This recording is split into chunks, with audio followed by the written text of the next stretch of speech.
Have you ever looked at someone and felt like your whole world stopped? That electric pull. The obsessive thoughts. The feeling that this must be love. But what if I told you that what you're calling love might actually be your nervous system running on autopilot? And that real soul of a love feels completely different. Stay with me, because what you learn in the next few minutes could protect your heart.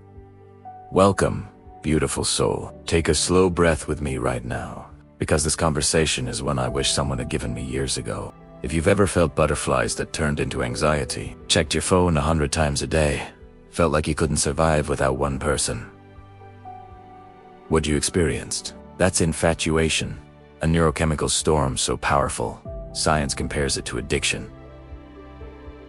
But mature love, that's something sacred.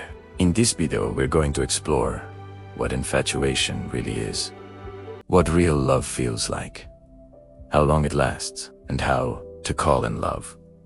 Let me start with a story. There was a season in my life when I kept calling every emotional roller coaster the love of my life. Racine heart, couldn't focus. My entire mood lived and died by a text message. I called it intense love, but it ended in jealousy or dependence.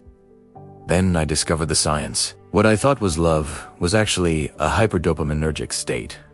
Massive spikes of dopamine and adrenaline. When I understood that, everything shifted. I stopped romanticizing patterns that were quietly breaking me. That's the gift I want to offer you today. Infatuation, your brain on a love high, light up like a supernova when you see that person's face. At the same time, the part of your prefrontal cortex responsible for judgment goes quiet. That's why you ignore the red flags. Ask yourself, do I think about this person constantly? Does my emotional state depend on their attention? If yes, you are in infatuation. Mature love, the steady sacred flame. As infatuation settles, the brain produces more oxytocin, the bonding hormone linked to trust and fidelity. This is the love that sees you, the love that chooses you again after conflict. Fewer fireworks, more glowing embers. How long does infatuation last? Research suggests intense infatuation typically lasts anywhere from a few months to about 12 to 24 months. Don't make forever decisions in the middle of your brain's loudest fireworks show. Give it time. Let the smoke clear. Using awareness to protect your heart. Your inner work is not optional. It's sacred self-protection. Close your eyes. Take 3 slow, deep breaths. Ask yourself, what am I really seeking? Validation.